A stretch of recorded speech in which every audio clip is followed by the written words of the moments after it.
Dinosaurs and robots. The idea of past and future Pokemon stretches all the way back to the days of Generation 1, in which Porygon and Kabuto and Omanyte were given life in the exact same building on Cinnabar Island. But now this idea doesn't belong to just a few special Pokemon. No, instead there are the Paradox Pokemon, a whole roster of Pokemon that look as if they are from the past and the future, filling up the crater at the heart of the Paldea region, known as Area Zero.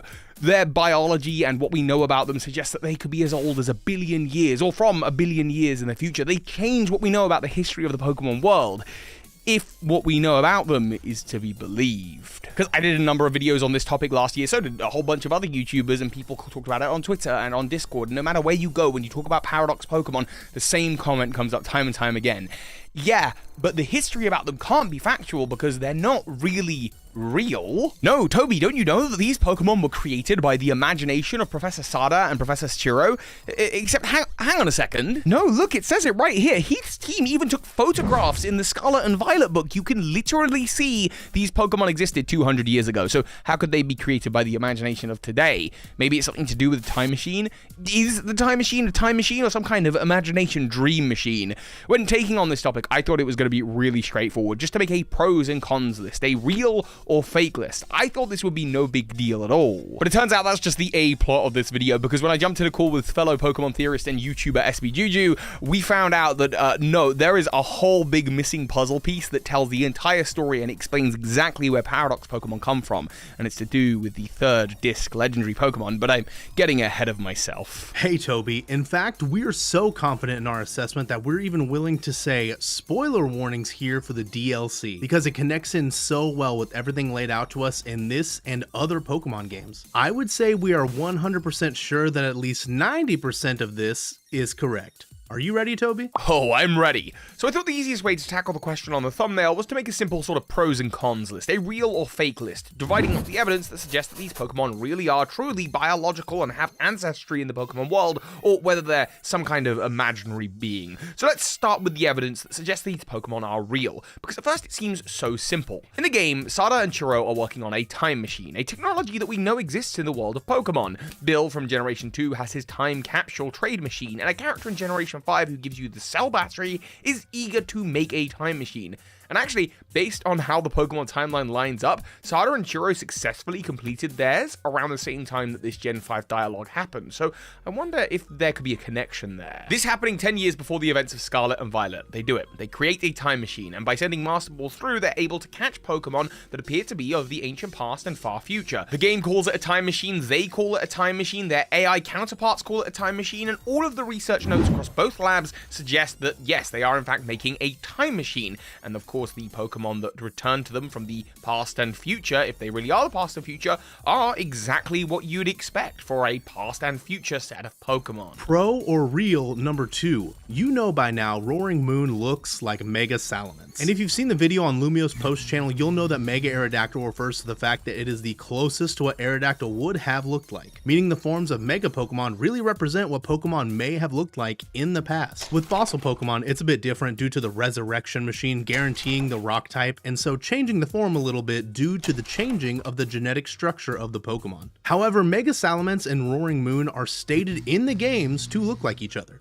Furthermore, the Mega Evolution phenomenon uses Infinity Energy, also known as Primal Energy in Omega Ruby Alpha Sapphire, which is also a term used by Arven in the Great Crater. These Pokemon match the biology of their ancestors infused with ancient energy, clearly shown by both Mega Salamence and Mega Aerodactyl. But I think the biggest bit of evidence and the most definitive that these Pokemon really are biological creatures from the ancient past, at least, is that records of them seem to go back at least 200 years ago, according to the records of Heath, from where there are photographs, and maybe even 2,000 years ago. Because, according to Miss Rifle, back when Paldea was an empire, people sought out the treasure at the heart of the Paldea region in the Great Crater, but none returned. Now, possibly that's just because they didn't have the right climbing equipment, or what seems more likely is that they were attacked by these savage monster versions of Pokemon that are barely even considered to be Pokemon. We know that when Heath's team descended 200 years ago, his team was attacked by these Pokemon as well, which is unusual for the time in Paldea, because where in Hisui, Pokemon are thought to be a little bit more savage, here in Paldea, Heath and his team worked alongside Pokemon. Just take a look at Heath with his Cyclizar. So with all of this evidence there, why would anyone think that these Pokemon are are imaginary. While there is basis for this in the game, this actually started as a result of leaks. RiddlerCoo on Twitter, a well-known leaker, mentioned that these Pokemon are somehow imaginary, and we do know for a fact that there are imaginary Pokemon in the games. They are in the Scarlet and Violet book. Some kind of past fused version of Raikou, Entei, and Suicune, and some kind of future version of Virizion, Cobalion, and Terrakion. So far, we don't know for sure these are actually Paradox Pokemon, and probably neither did Coo. But given Iron Valiant also appears to be a future fusion of both Gallade and Gardevoir, it seems like a safe assumption to make, as fusions are clearly shown to exist in Area Zero. If the information Coo had at the time of leaking was the same as the info we have now in-game, then it's possible Coo is just theorizing that the fusion Pokemon are the same as Paradox Pokemon. But because he's known as an accurate-ish leaker, it's now accepted as fact. One way or another, the idea that Paradox Pokemon are imagined reached into public discourse before the games even came out, meaning people read the clues for them being imaginary and ignored the elements that suggest they are real on their first playthrough. This doesn't mean they're wrong, of course, just that there is a certain observational bias going into the game. So what are the pros for Paradox Pokemon being imaginary? Well, as I mentioned earlier, the descriptions of these Pokemon in-game are ridiculous, talking about a billion years in the past, or the future, or the age of dinosaurs. I mean, they're a little less ridiculous in Scarlet version, or at least for the prehistoric Pokemon. In Scarlet version, the information about these prehistoric Pokemon are described as factual notations from a research journal. It's the future Paradox Pokemon that are part of a dubious scientific magazine. Of course, in Violet version, this is flipped, and those future Pokemon are thought of as being very real, part of a research journal, and the past Pokemon from some kind of supernatural magazine. In both cases, the magazine being talked about, however, is the Occulture magazine. Occulture coming from the word occult and culture, and magazine coming from magazine. Occult coming from strange, supernatural, and phenomena, so it fits these Pokemon really well. Now, it would seem that there is a magazine issue covering each of the Paradox Pokemon, both past and future, that exists in both games. This is because in Scarlet version, for example, the notes for the prehistoric Pokemon can be found all throughout the school, the Poké Lab, and of course, the research stations. In Violet, this flips over to the future Pokemon, but in Scarlet version, the Pokédex entries for the future Paradox Pokemon are the same as the magazine entries from Violet version and vice versa, which means there is an issue on all of these past and future Pokemon. The only different description of these Pokemon that exists in the game, as I mentioned earlier, is that in Scarlet version, those prehistoric Pokemon are mentioned in the Pokédex to be much more factual, annotations from a real research journal talking about the Scarlet book, and in Violet version, it's the same thing for the Violet book and the future Pokemon. But when the Scarlet and Violet book first came out, people did not believe the findings that were in there. They didn't believe the writings of Heath at all, and I believe that a local magazine in Paldea took those books and said, hey, bad scientific finding, but great idea for a weekly Monster of the Week series, or Monster of the Month. In Violet version, for example, they would have taken all of those future Pokemon and done a different monthly issue on each of them, and then once they had run out of ideas, they started drawing out the past Pokemon to keep that series going. With this happening ever since the publication began sometime after Heath returned to the surface, Sada and Turo grew up on these stories, and in fact, so did the whole of the Paldea region. It entered the public consciousness as being the stuff of fantasy. Sada and Turo dreamed of all this too, wanting to build a time machine to meet the Pokemon they read about as children in the Scarlet or Violet book. But it was more for them. It was an obsession. I mean, it took over their entire personality after reading the book, which is why Sada is dressed to look so archaic even in modern times. However, when speaking to Arvin after the game, he mentions the fact that the Paradox Pokemon existing before his parents' time machine doesn't make sense, and hints that his own mother made her obsession a reality. So the talk of these Pokemon being fantastical or being imagined isn't out of the game's subplot. It is in fact strongly hinted at in-game by a main character. Additionally, on one of my replays of the game, I noticed in Clavel's office the fossilized footprint of a Cyclizar. However, it doesn't look like a normal Cyclizar. It looks much larger than what we would normally see. This suggests that ancient Cyclizar used to roam around Paldea, and if that is the case, then how could Koraidon realistically exist? Some may be thinking, how do we know that is a Cyclizar print and not Koraidon's? Well, if you study the feet of both Pokemon, you weirdo, you will see Koraidon has a much different foot than the fossil print, being four-toed and even webbed. so it all but guarantees that this print definitely belonged to a Cyclizar. Another piece of evidence for all of these Pokemon being created or imaginary somehow is that all of them have the same ability, and while that shouldn't at first seem totally weird, after all, Pokemon of different species have the same ability, it's every single one of them. No matter how diverse they are, they all have the exact same ability. It could be something to do with the environment of Area Zero, but it just seems really unlikely that such a diverse array of life would all have the same ability, and it all seems tied to the abilities of Koraidon and Miraidon that seem to power this up. On top of that, Sada and Turo have created the power boosting item that boosts the power of their ability. As if Sada and Turo alone understand the biology of these Pokemon a little bit better than anyone else. On top of that, there is one other thing. This is a hard one to notice, but if you look at the version exclusive list of Pokemon, it seems that Fluttermane cannot live in a world where it will one day evolve into Mischievous, because Mischievous is a version exclusive Pokemon that doesn't exist in Scarlet version, only in Violet.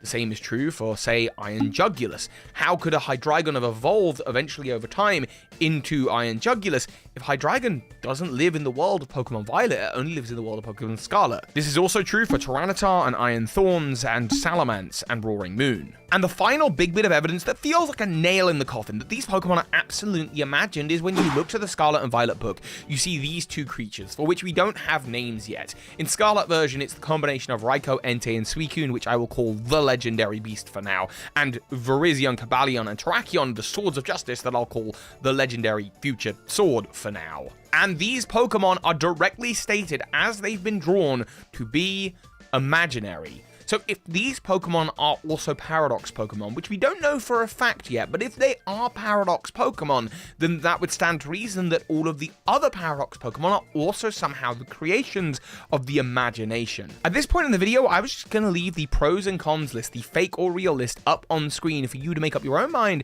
in the comments down below, seeing as there seems to be strong evidence both ways, and I initially wasn't sure about how these bits of evidence could fit together to tell the same story.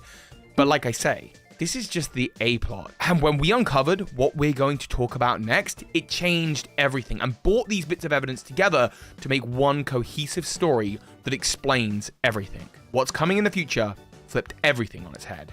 Epsy, why don't you explain? While on call and discussing these pros and cons, we found that we couldn't quite mesh them together into one cohesive story. Something was missing. That something is the third legendary, the disc Pokemon spoken of on the final page of the Scarlet and Violet book. This Pokemon has been met by at least two people, technically three, Heath and Sada and Turo. They are the only ones with records of the Pokemon, Sada and Turo 10 years ago when the time machine was finished and when they brought through Miraidon or Koraidon, and Heath 200 years ago when he and Cyclizar— wait, Heath is Cyclizar? Scarlet and Violet book.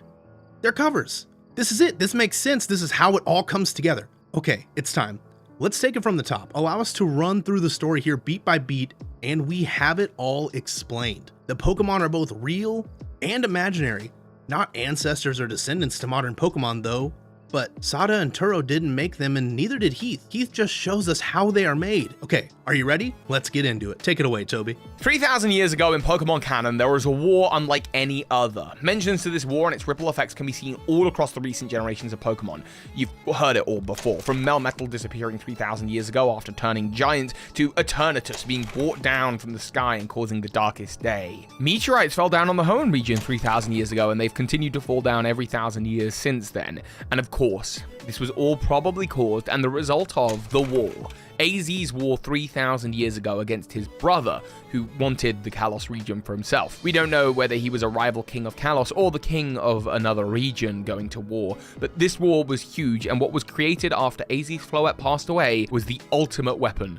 Using the power of Xerneas and Yveltal, the life and death trio, which also comprises of Zygarde, and that'll become relevant in a moment, he used this device to give life back to AZ's Floette, and then used the weapon to end the war completely. One shot fired up into the sky, came back down onto the earth, and ended the war full stop.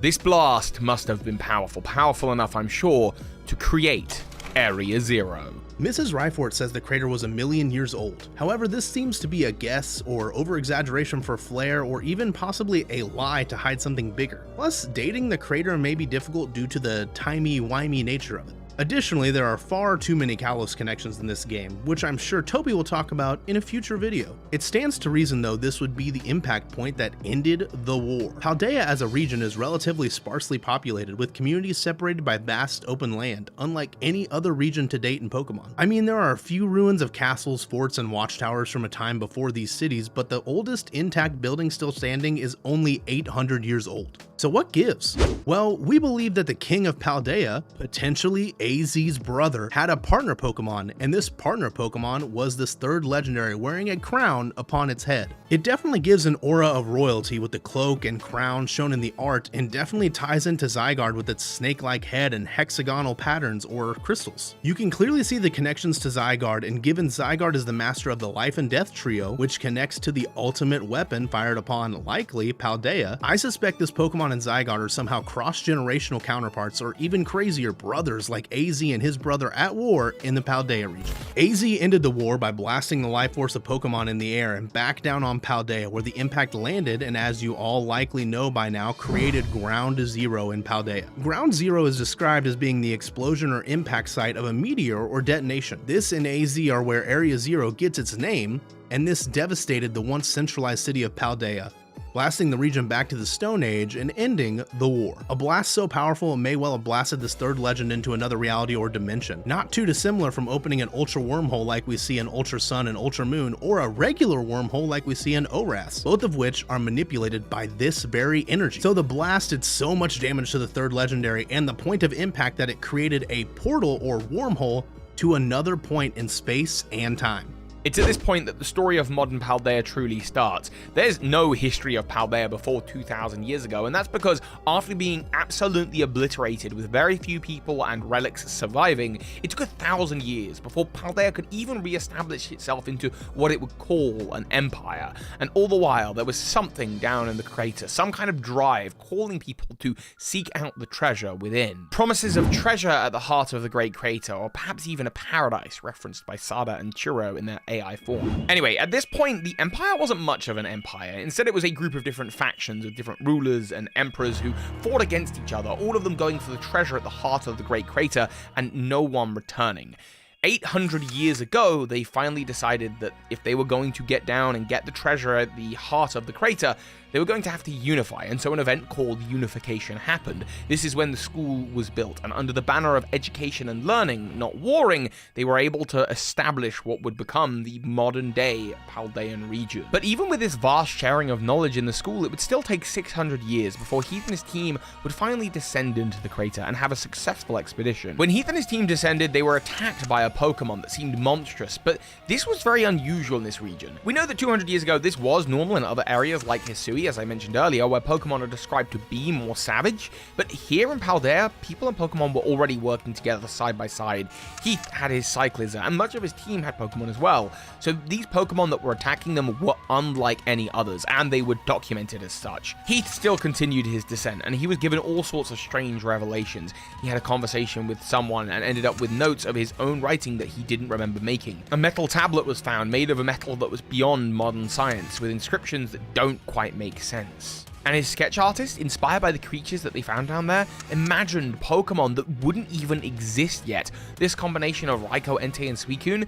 Raikou, Entei, and Suicune, according to the creation story we know from the Burnt Tower in Johto, wouldn't happen for another 50 years. In the final pages of the Scarlet and Violet book, though, we see a location that is unfamiliar to us. We can't visit this today, these big crystals. I believe that in the secret area of Area Zero, Heath made contact. Not physically with this disc legendary Pokemon that appears on the final page, but instead he was able to commune with it. He had followed its voice, the voice that had been echoing out through the Great Crater to all the people of Paldea. Come and find me, come to the Great Crater. And he describes it to his sketch artist, and he describes seeing it in a space that is definitely not Earth. And at this point, this Pokemon demonstrates its power by transforming Heath's Cyclizar, or perhaps duplicating Heath's Cyclizar, and creating for the first time Koraidon on the Rhydon. Heath would put these Pokemon on the cover of his Scarlet and Violet book, and when he returned to the surface, he expected to blow the minds of the Paldean people with his findings.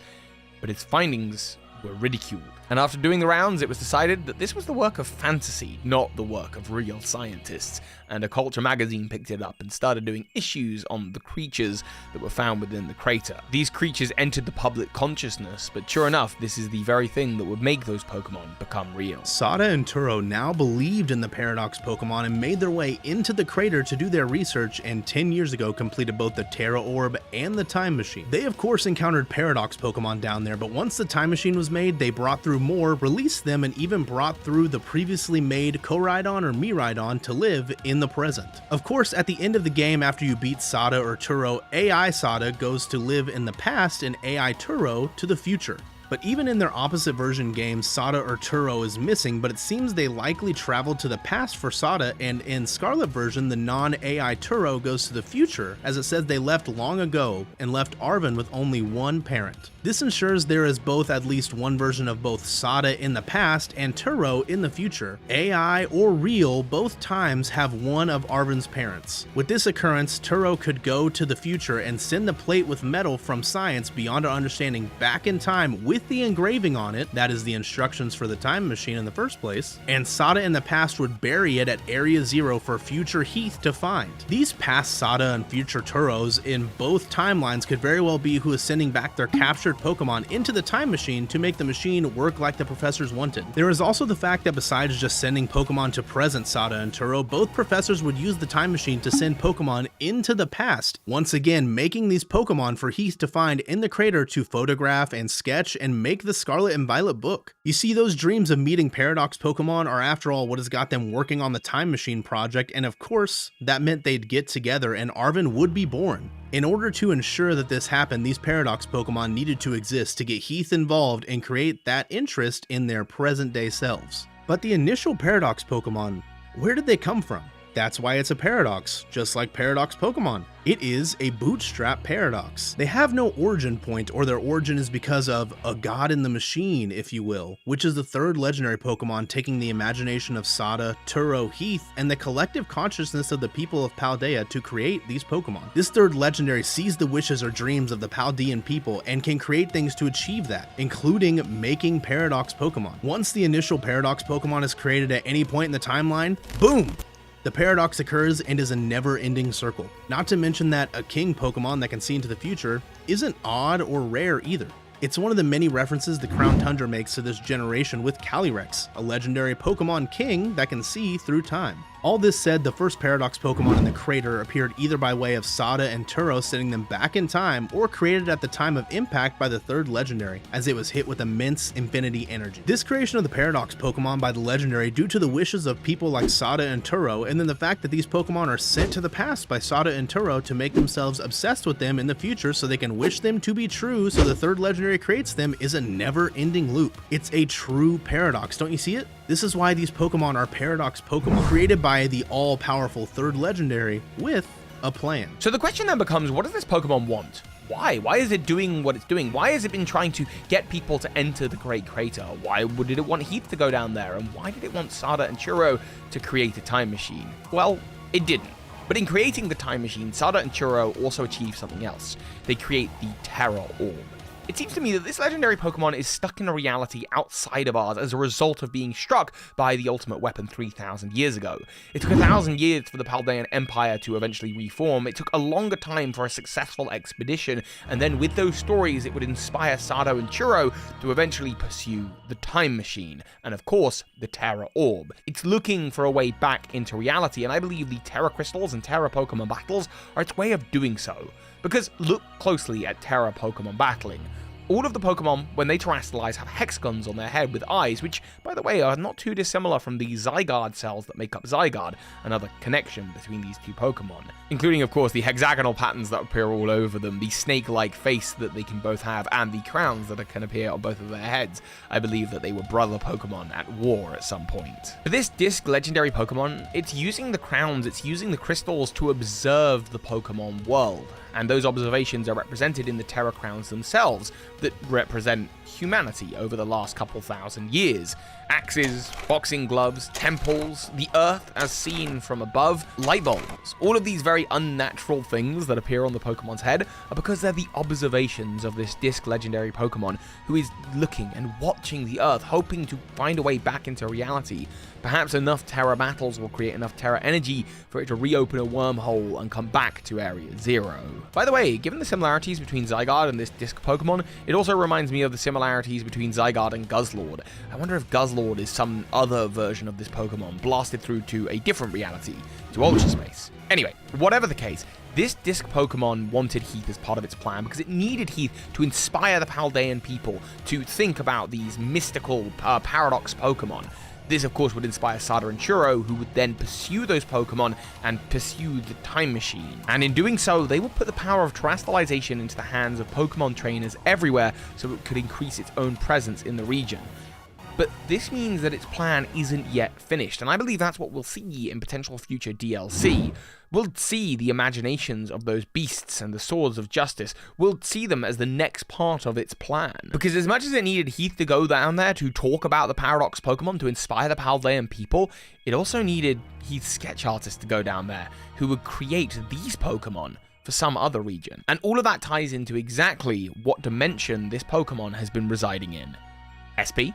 The unknown dimension has too many connections to be a pure coincidence in our opinion. In fact, the third Pokemon movie features a book with strange depictions of legendary Pokemon thought to not be real. The unknown themselves could even function as seeing eyes for a larger Pokemon or ruler, which is hinted at in many theories such as Unknown being the 1,000 arms of Arceus. And like Toby said, it seems we get another taste of that with these Terra Orbs. Crystals, of course, are another big relational point between the third legendary of Paldea and the Unknown. Everyone that has seen the third Pokemon movie knows that Unknown bring imagination and dreams to reality through crystals like they do for Molly Hale. They are even able to bend reality to the point of creating legendaries and boosting the power of their created Pokemon. Much like how the crystals used by the third legendary of Paldea can change factors of a Pokemon like terrestrialization, changing a Pokemon's base typing at will. And of course, not to mention all the other crystals found around Paldea. And of course, Suicune has a tie-in to crystal power as well. First mentioned in Pokemon Crystal, where a sage mentions Suicune's giant crystal on its head is thought to have a special connection to the unknown. Speaking of Suicune though, and its new form we will likely see soon, it's thought that the legendary beasts were created by Ho-Oh 150 years ago after the Towers of Johto burnt down. But this means they came around 50 years after Area 0 sketch artists drew this Pokemon. Well, it seems like much how our disc legendary can tap into the minds of people to create Pokemon, so too can Ho-Oh, and most importantly, the unknown in Johto. What the unknown or Ho-Oh saw though was the people's different interpretations of a creature from a book they had recently read that was thought to be fiction across the entire world, the Scarlet and Violet book. We know it was likely making its way around the world at this time because in Pokemon Legends Arceus, Kogita has a book in her tent which seems to be a totally unique model of one very violet looking book. Not definitive evidence of course, but it would explain the creation of the beasts from this image in regions outside of Paldea. In fact, it could be that the distance from Area 0 is why the imaginary Pokemon is created in 3 parts instead of 1, too far from the source of power. It could also explain the appearance of the Swords of Justice. However, we know a lot less about their backstory, just that they happen to have a not too dissimilar origin story to the legendary beasts. All of them part of a trio. All of them born by fire. The shared heights among the trio like Entei and Cobalion being the same height, and their tie into the Paldea region through the Scarlet and Violet book. Finally, with this idea that crystals can create reality, this may also tie into the Terra raid dens that appear all across the Paldea region. In fact, when it comes to the event Pokemon Charizard and Cinderace specifically, which aren't native to the Dex, it may be because the people of Paldea are thinking about it, because shortly before the events of Scarlet and Violet were Sword and Shield, where Leon, the undefeated champion, finally got defeated. I'm sure that match was watched all around the world many times over, and both Charizard and Cinderace are his ace Pokemon. With all this in mind, this means that the Paradox Pokemon have likely existed in the crater for a long time, perhaps since just after the Ultimate Weapon struck 3,000 years ago. These Pokemon were generated by the life force of Pokemon that was landing down and destroying the world. But this explains why Roaring Moon and I Am Valiant at least look a little bit more like their mega counterparts. But ultimately these Pokemon exist because of the future idea of these Pokemon,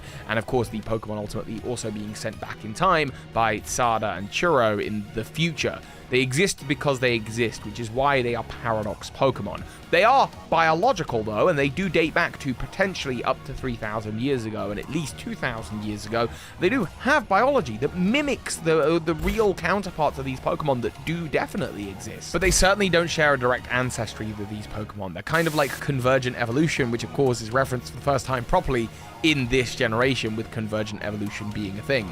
Except these Pokemon didn't evolve. They were created by the Disc Pokemon, which tapped into the imagination of the Paldean people to drive Heath and then eventually Sada and Turo to create the Time Machine and, more importantly, the Terra Orbs for the next phase of its plan, which I'll describe in a video about the DLC in the future. This video has already gotten well long enough, and if you've watched this far into this video, by the way, please do leave a comment with the time code so that I know you are the real Pokemon Theory fans, and make sure you're subscribed for more to not miss out. Also, be sure to go and support Espy Juju, an up-and-coming Pokemon theorist who's got some wonderful theories and videos on his channel. I recommend the Area Zero Explained video or the Paldea's Fossil Pokemon fan creation video. I think it's absolutely fantastic. Thank you all for watching. And of course, soar high Pokemon Masters. This is Ash Ketchum. You just watched a video by Birdkeeper Toby. That makes you a Pokemon Master. Thank you so much to those you supporting me on Patreon, allowing me to put out as many videos as I have lately, including the big patrons of this month, Anthony Lee, El Gator, Charmander Aznable, and Jed Rubin. Thank you.